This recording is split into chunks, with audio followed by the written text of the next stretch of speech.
हरिओम बहुत ही सीधा साधा और भला आदमी था, जो कि कस्बे की गरीब बस्ती में रहता था और सब्जी बेचकर अपने छोटे से परिवार का गुजारा करता था। हरिओम के परिवार में उसकी पत्नी तारा और 10 साल का बेटा राजू था। हरिओम भगवान विष्णु का परम भक्त था।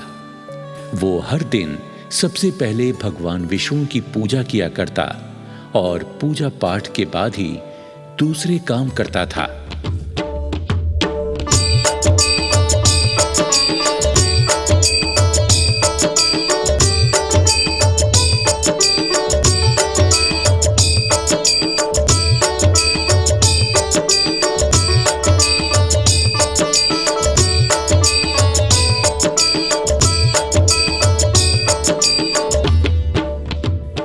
अपनी पूजा संपन्न करके हरिओम अपनी पत्नी तारा के पास आता है, जो कि अपने बेटे राजू के साथ मिलकर हरिओम की हाथ रेहड़ी पर सब्जियां रख रही थी।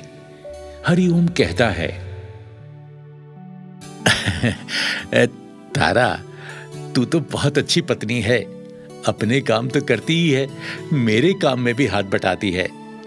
अजी, गृहस्थी की गाड़ी तो दोनों पहियों पर चला करे। हमारी गृहस्थी का एक पहिया मैं हूँ तो दूसरा पहिया तुम हो। तभी राजू कहने लगा, और मैं गृहस्थी का क्या हूँ माँ? तू तू तो हमारी गृहस्थी का सुंदर सा राजकुमार है। अच्छा तारा, अब मैं सब्जी बेचने जाता हूँ। सब्जी ले लो, सब्जी, हरी हरी ताजा सब्जी, आलू, गोभी, गाजर, मूली, धनिया, मेथी, लाल टमाटर ले लो, सब्जी ले लो, सब्जी। हरिओम हमेशा अपने ग्राहकों से मीठे लहजे में बात करता था। यही कारण था कि हरिओम की सब्जियां हाथों हाथ बिक जाया करती थी। एक महिला सब्जी लेने के लिए आती है। ए भैया, गाजर क्या भाव दी है? बहन जी, सिर्फ 30 रुपया किलो बेच रहा हूँ। बोलो बहन, कितनी तोल दूं? 30 रुपए किलो? ये तो काफी महंगी है भैया। अरे बहन जी, कैसी बातें कर रही हो? महंगाई बहुत ज्यादा बढ़ गई है ना। लेकिन आप तो मेरी बहन जैसी हो। आप 1 किलो पर 5 रुपए कम दे देना और साथ में मेरी बिक्री में बरकत की दुआ भी दे देना। तुम बातें बड़ी मीठी मीठी बनाते हो भैया। चलो, 1 किलो गाजर और 1 किलो आलू दे दो। हरिओम महिला को सब्जी तोल कर दे देता है और महिला पैसे देकर चली जाती है। हरिओम अपना ठेला लेकर आगे बढ़ जाता है। शाम होने से पहले ही हरिओम की सारी सब्जियां बिक जाती हैं और हरिओम खुशी खुशी अपने घर लौट आता है। और इस तरह से दिन गुजरते जाते हैं। एक दिन की बात है, जब हरिओम सब्जी बेचने जा रहा था तो एक बहुत ही गरीब आदमी हरिओम के पास आया और कहने लगा, भैया, सब्जी वाले भैया, मेरी पत्नी बीमार है। डॉक्टर ने उसे तोरी की सब्जी खाने को कहा है, लेकिन मेरे पास तोरी खरीदने के लिए पैसे भी नहीं है। क्या तुम मुझे तोरी उधार दे सकते हो? पैसे नहीं है भैया तो कोई बात नहीं, तुम तोरी ले जाओ और पैसे देने की भी तुम्हें कोई जरूरत नहीं है। भगवान तुम्हारा भला करे भैया, तुम सदा सुखी रहो। तुम्हारा कारोबार दिन दूना रात चौगुना फले फूले भैया। धन्यवाद। गरीब आदमी हरिओम को दुआ देता हुआ चला जाता है। शाम तक हरिओम अपनी सारी सब्जियां बेच देता है और वापस घर की ओर चल पड़ता है। रास्ते में 2 गुंडे खड़े हुए होते हैं। गुंडे हरिओम को आता हुआ देखकर आपस में बातें करते हैं। अरे भाई कालू, वो देख, एक शिकार हमारी तरफ ही चला आ रहा है। हाँ हाँ, आ जाने दे भाई, हमारे हाथों में भी खुजली हो रही है किसी को लूटने की। आज इसी को लूटेंगे। हरिओम जैसे ही गुंडों के करीब से गुजरता है, दोनों गुंडे लपक कर हरिओम को घेर लेते हैं। अबे ओ, जान की खैर चाहता है तो अपनी जेब का सारा पैसा निकाल कर हमारे हवाले कर दे। हाँ हाँ, जल्दी पैसा निकाल, नहीं तो तेरी हड्डियां तोड़ देंगे। हाँ। अरे अरे भैया, मैं तो गरीब सब्जी वाला हूँ, मेहनत मजूरी करके 2 पैसे कमा लेता हूँ, मुझे मत लूटो, नहीं तो मैं कल को सब्जी कैसे खरीद कर लाऊंगा और क्या बेचूंगा। अबे ओ साले, फालतू बकवास कर रहा है। और इस तरह दोनों गुंडे हरिओम को पीटना शुरू कर देते हैं। फिर दोनों गुंडे हरिओम के सारे पैसे छीनकर वहां से भाग जाते हैं। हरिओम के कपड़े भी फट जाते हैं और हरिओम लुट पिट कर अपने घर वापस आ जाता है। तारा हरिओम की हालत देखकर पूछती है, हाय हाय, ये तुम्हें क्या हुआ जी? तुम्हारे कपड़े क्यों फटे हुए हैं और तुम्हारे चेहरे पर ये खरोंचे कैसे लग गई? हरिओम तारा को अपने साथ घटी पूरी घटना सुना देता है। घटना सुनकर तारा कहती है, आप परेशान मत हो, भगवान जो भी करे है भले के लिए ही करे है। मैंने अपनी गुल्लक में कुछ रुपए बचा कर रखे हैं, आप उन पैसों से मंडी जाकर सब्जी खरीद लाना। हाँ, लो दवा पी लो। अगले दिन सुबह होते ही हरिओम तारा से पैसे लेकर मंडी चला जाता है और सब्जी खरीदकर फिर से अपना काम शुरू कर देता है। ऐसे ही कुछ दिन बीत जाते हैं। 2 दिनों बाद राखी का त्योहार आने वाला है। बस्ती के सारे लोग राखी के त्योहार की तैयारी में लगे हैं। हरिओम बाजार में सब्जी बेचते हुए लड़कियों और महिलाओं को सुंदर सुंदर सी राखी खरीदते हुए देखता है तो उसका मन बहुत दुखी हो जाता है। हरिओम घर को वापस लौटने लगता है। जब वो एक गली से गुजर रहा होता है तो एक बड़े से मकान से निकलकर एक अमीर महिला हरिओम से सब्जी लेने आ जाती है। ओ सब्जी वाले, अरे आधा किलो बैंगन तो दे दे। हरिओम दुखी मन से बैगन तोलने लगता है तो महिला कहती है, क्या बात है सब्जी वाले, आज तू हर रोज की तरह चहक नहीं रहा है। आज तो तू उदास सा लग रहा है। क्या बताऊं बहन जी, परसों राखी का त्योहार है। सब बहनें अपने भाइयों को राखी बांधेंगी, मगर मेरी तो कोई बहन ही नहीं है। मेरी कलाई पर भला कौन राखी बांधेगा? मैं इसी बात को सोचकर दुखी हो रहा हूं। अरे ये तो अपने अपने नसीब की बात है। अब तेरी कोई बहन नहीं है तो इसमें कोई क्या कर सकता है भला? हाँ, अब बहन, क्या आप मेरे हाथ पर राखी बांध दोगी? क्या कहा? मैं और तुझ गरीब सब्जी वाले के हाथ पर राखी बांधूंगी? अरे शक्ल देखी है तूने अपनी? जा जा, चल जा यहाँ से। हरिओम महिला की फटकार सुनकर दुखी मन से वहां से चला गया और अपने घर आ गया। फिर 2 दिन बाद राखी वाला दिन भी आ गया। बस्ती में सभी बहनें अपने अपने भाइयों को राखी बांधती हैं। हरिओम ये सब देखकर और ज्यादा उदास हो जाता है। फिर वो भगवान विष्णु की मूर्ति के सामने बैठकर रोने लगता है और भगवान जी से अपना दुखड़ा रोता है। भगवान जी, आपने एक तो मेरे भाग्य में गरीब होना लिख दिया, ऊपर से मुझे किसी बहन के भाई होने का भी सुख नहीं दिया। कोई बहन ना होने का दुख मुझे बहुत कचोटता है। भगवान, काश मेरी भी एक बहन होती तो आज वो भी मुझे राखी बांधती। मैं क्या करूं भगवान, मैं क्या करूं? बैकुंठ में विष्णु भगवान माता लक्ष्मी के साथ बैठे हुए अपने भक्त हरिओम की करुण प्रार्थना सुन रहे थे। तभी माता लक्ष्मी भगवान विष्णु से कहती हैं, हे प्रभु, आपका ये परम भक्त अत्यंत दुखी है। आप इसके दुख का कोई समाधान क्यों नहीं करते हैं? हे देवी लक्ष्मी, मेरे इस भक्त के भाग्य में किसी बहन का भाई होना नहीं लिखा है। इसीलिए इसकी कोई बहन नहीं है। परंतु इस भक्त के मन की पीड़ा का निवारण हम अवश्य करेंगे। वो कैसे प्रभु?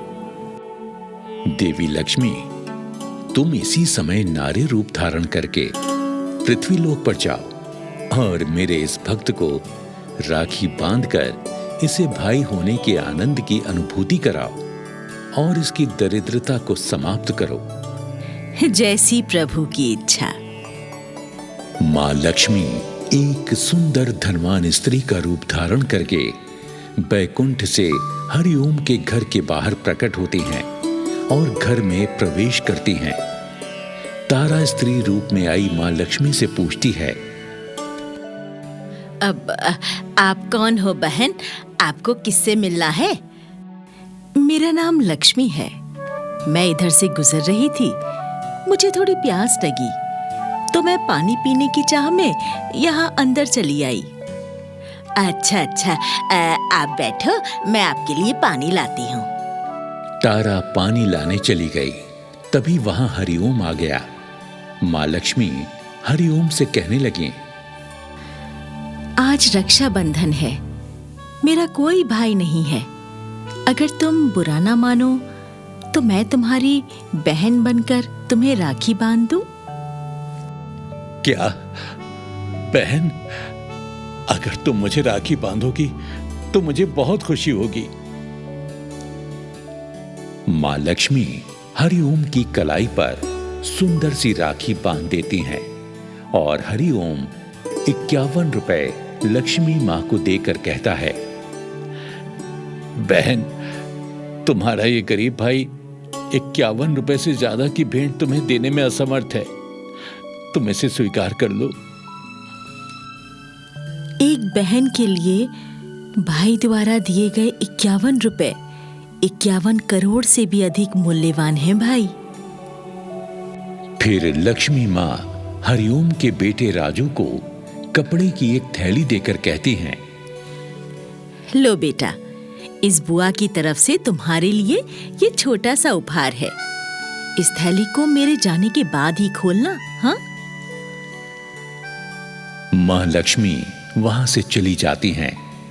फिर हरिओम थैली को खोलकर देखता है। थैली के अंदर से 3 हीरे निकलते हैं। हीरों को देखकर तीनों की आंखें खुशी से चमक उठती हैं। तारा कहती है, अजी पता नहीं वो भली स्त्री कौन थी जो हमें ये कीमती हीरे उपहार में देकर चली गई। नहीं तारा, मैं समझ गया। वो मेरी बहना साक्षात मां लक्ष्मी थी। जय हो माता। आज मेरी भक्ति सफल हो गई। मेरे मन की पीड़ा भी मिट गई, मेरी गरीबी भी दूर हो गई और हमें लक्ष्मी मैया के दर्शन भी हो गए। उसके बाद हरिओम उन हीरों को बेच देता है और उन पैसों से एक अच्छा घर खरीदता है और सब्जी का थोक व्यापार शुरू कर देता है और कुछ ही दिनों में काफी अमीर आदमी बन जाता है।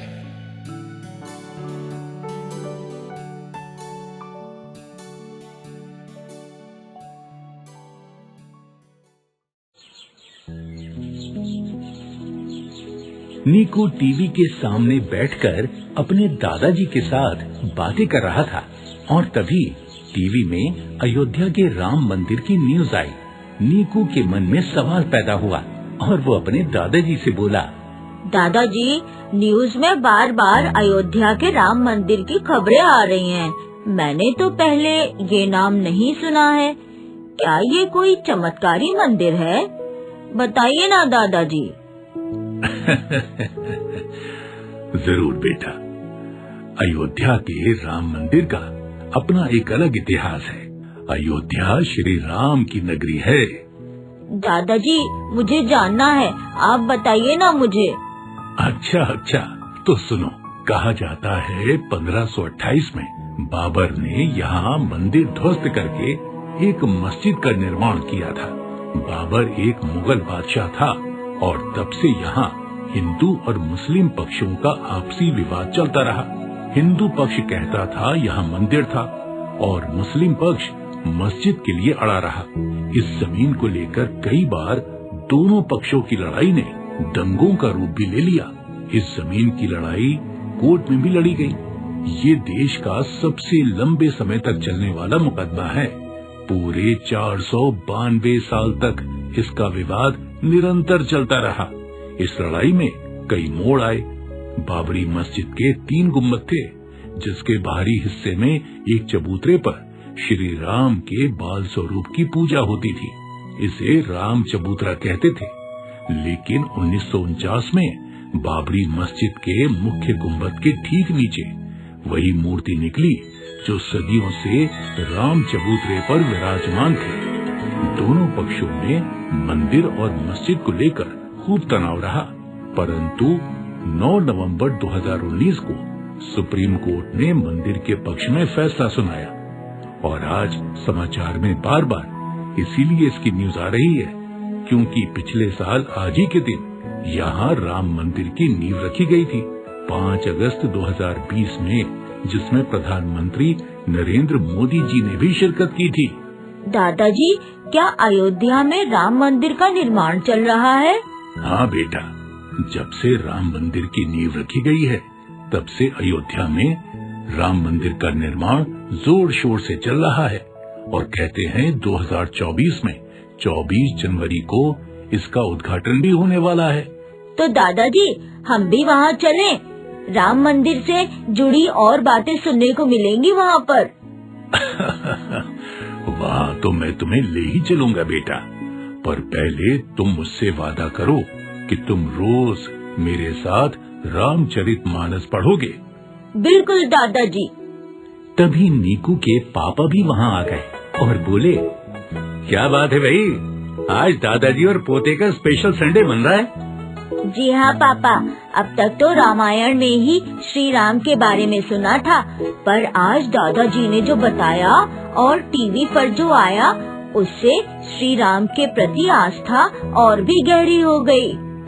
हाँ बेटा, आस्था तो गहरी हो गई है। वैसे तुम्हारी जनरेशन तो सिर्फ तर्क पर तभी भरोसा करती है जब तुम्हें मजबूत आधार दिखाई देता है। बिल्कुल ठीक कहा आपने बाबूजी। हम अपनी जिंदगी में इतने व्यस्त हैं कि अपने बच्चों को अपने धर्म से जुड़ी बातें बता ही नहीं पाते। हमारा धर्म तो सबसे प्राचीन है और बहुत विशाल है, और नीकू जानते हो, आज इसके सबूत भी मौजूद हैं। हम लोग पूरे परिवार के साथ अयोध्या घूमने जाएंगे। नीकू कुछ देर बाद पढ़ने के लिए अपने कमरे में चला। वो सारा दिन अयोध्या के राम मंदिर के बारे में सोचता रहा। रात हो गई और नीकू का परिवार रात को भोजन करके सो गया। नीकू भी सोने के लिए अपने कमरे में चला गया। नीकू गहरी नींद में सो रहा था कि उसके सपने में अयोध्या की जगमग करती नगरी दिखाई दी। नीकू ने खुद को राम मंदिर में पाया। अरे, ये तो राम लला का मंदिर है। कितना सुंदर, कितना भव्य है ये मंदिर। कितनी सुंदर नक्काशी है सभी दीवारों पर, और कितनी शांति है यहाँ। कितना मनमोहक वातावरण है। नीकू अपने सपने में अयोध्या के राम मंदिर में घूमकर आनंद ले रहा था। जैसे जैसे वो आगे बढ़ता, मंदिर की नक्काशी उसका मन मोह लेती। अब वो रामलला की मूर्ति के पास दर्शन करने वाला था। ये तो श्री राम की प्रतिमा है, पर इनके आसपास कौन है? नीकू श्री राम की प्रतिमा के नजदीक गया तो उसने देखा कि भगवान शिव, पार्वती माँ, ब्रह्मा, हनुमान जी एवं सभी देवी देवता वहाँ उपस्थित हैं। नीकू ने जैसे ही उधर देखा, चारों ओर प्रकाश फैल गया। कानों में राम सिया राम की ध्वनि गूंज उठी और फिर अचानक नीकू की नींद खुल गई। कितना आनंददायक सपना था। उम्मीद है मेरा सपना अवश्य सच होगा। ये सत्य है, हमारी संस्कृति और परंपराएं सबसे श्रेष्ठ हैं। युगों युगों से हमारे ग्रंथ मानवता का उद्धार करते आए हैं। आज भी हम जब सच्चे दिल से ईश्वर को याद करते हैं उनका नाम लेते हैं तो हमारा बेचैन मन शांत हो जाता है। अयोध्या के कण कण में आज भी श्री राम की अनुभूति होती है।